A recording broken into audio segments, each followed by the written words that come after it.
ನಮಸ್ಕಾರ ವೀಕ್ಷಕರೇ, ಮತದಾನ ಪ್ರಜಾಪ್ರಭುತ್ವದ ಅತಿ ದೊಡ್ಡ ಹಬ್ಬ ಬಂದಿದೆ.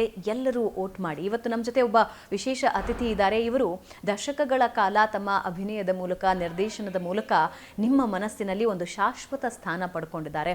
ಅವರು ಚುನಾವಣಾ ಆಯೋಗದ ಎಲೆಕ್ಷನ್ ಐಕಾನ್ ಆಗಿ ಎಲ್ಲ ಕಾಲೇಜುಗಳಿಗೆ ಹೋಗ್ತಾ ಇದ್ದಾರೆ. ಜನರ ಬಳಿ ಹೋಗಿ ಮತದಾನದ ವಿಶೇಷತೆ, ಅದರ ಪ್ರಾಮುಖ್ಯತೆಯನ್ನು ಜನರಿಗೆ ತಿಳಿಸ್ಕೊಡೋ ಪ್ರಯತ್ನ ಮಾಡ್ತಿದ್ದಾರೆ. ಒಂದಿಡೀ ವ್ಯವಸ್ಥೆಯನ್ನು ಬದಲಾಯಿಸುವ ಶಕ್ತಿ ಹೇಗೆ ಈ ಮತದಾನಕ್ಕೆ ಇದೆ ಅನ್ನೋದನ್ನ ತಿಳಿಸ್ತಾ ಇದ್ದಾರೆ.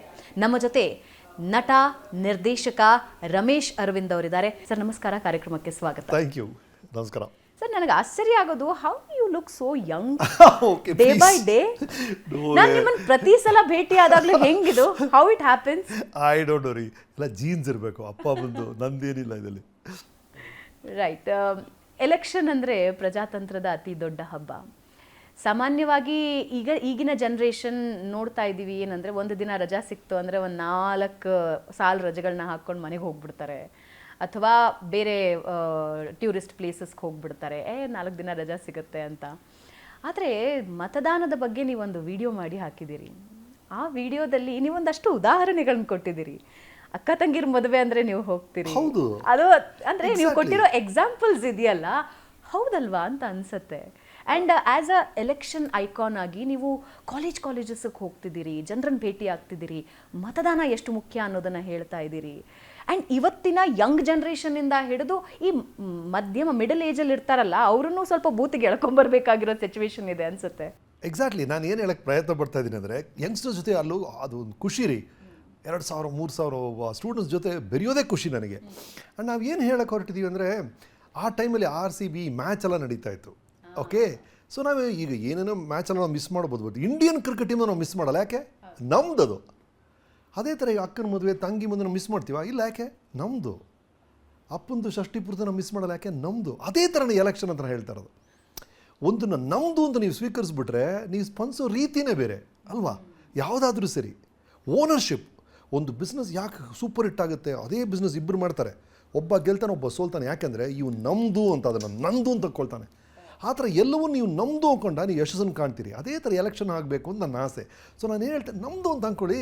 ಇದು ಜಿಯೋ ಎಲೆಕ್ಷನ್, ನಿಮ್ಮ ಗೌರ್ಮೆಂಟ್ ರೀ. ಇದು ಬರೀ 26ನೇ ತಾರೀಕು ಬಗ್ಗೆ ಅಲ್ಲ.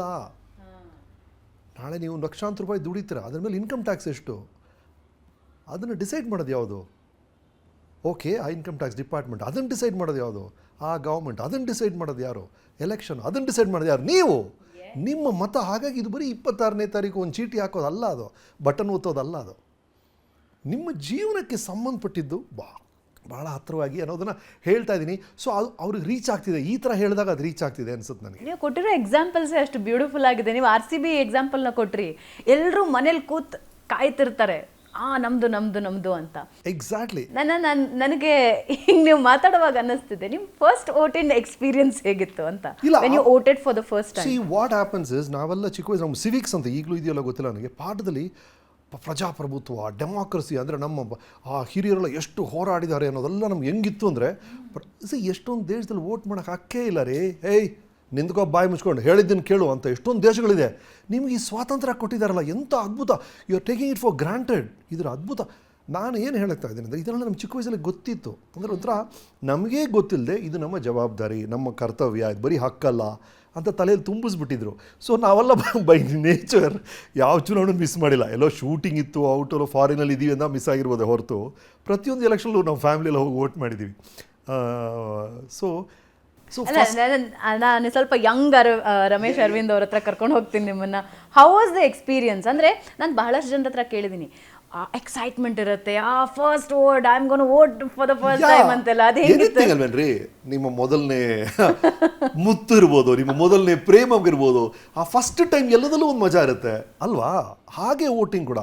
ಈ ಹುಡುಗರೆಲ್ಲ ಫಸ್ಟ್ ಟೈಮ್ ವೋಟ್ ಮಾಡ್ತಾರೆ, ಅದೊಂದು ಅನುಭವ. ಬಟ್ ಏನು ಬ್ಯೂಟಿ ಅಂದರೆ, ನಮಗೆಲ್ಲ ಆವಾಗ ಟೋಟಲಿ ಫ್ರೆಶು. ನಮ್ಗೆ ಹೆಂಗಿರುತ್ತೆ ಬೂತು, ಒಳಗೆ ಹೇಗಿರುತ್ತೆ ಏನೂ ಗೊತ್ತಿಲ್ಲ ನಾವು ಹೋದಾಗ. ಬಟ್ ಈಗ ಆ ಥರ ಅಲ್ಲ. ಈಗ ಕಾಲೇಜಲ್ಲಿ ನಾವೆಲ್ಲ ಏನು ಮಾಡಿದ್ದೀವಿ ಅಂದರೆ, ಅಲ್ಲೇ ವೋಟಿಂಗ್ ಬೂತ್ ಮಾಡಿದ್ದೀವಿ, ಹೇಗಿರುತ್ತೆ ಮಿಷನ್ನು, ಏನೇನು ಮಾಡಬೇಕು ನೀವು, ಎಲ್ಲ ರಿಹರ್ಸಲ್ಸ್ ಆಗಿದೆ ಆಲ್ಮೋಸ್ಟ್. ಅಲ್ಲಿ ಟೇಕ್ 1 ಆಗಿಬಿಟ್ಟಿದೆ, ಇಲ್ಲಿ ಟೇಕ್ 2 ಇವ್ರು ಹೋಗ್ತಾ ಇರೋದು. ಸೊ ಅಷ್ಟು ಟೆನ್ಷನ್ ಈ ಯೂತ್ಗೆ ಇರಲ್ಲ.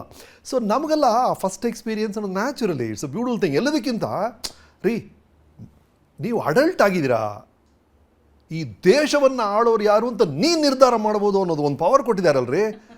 ನಮ್ಮನೆ ಇಲ್ಲಿ ಸಣ್ಣ ಪುಟ್ಟ ವಿಷಯಕ್ಕೆ ನಮ್ಗೆ ಆಯ್ಕೆ ಮಾಡೋಕ್ಕೊಡಲ್ಲ, ನೀವು ಸುಮ್ಮನಿರಪ್ಪ ಅಂತಿರ್ತಾರೆ ಎಲ್ಲರೂ. ಈಗ ದೇಶದ ಪ್ರಧಾನಿ ಯಾರು ಅಂತ ನೀನು ನಿರ್ಧಾರ ಮಾಡ್ಬೋದು. ಅಟ್ಲೀಸ್ಟ್ ನಿನ್ನೊಂದು ವಾಯ್ಸ್ ಇದೆ, ನಿನ್ನ ಧ್ವನಿ ಇದೆ ಅಂತಿದೆಯಲ್ಲ, ಆ ಫಸ್ಟ್ ಟೈಮೇ. ಸೊ ಆ ಅನುಭವ naturally like all of you ಚೆನ್ನಾಗೇ ಇತ್ತು.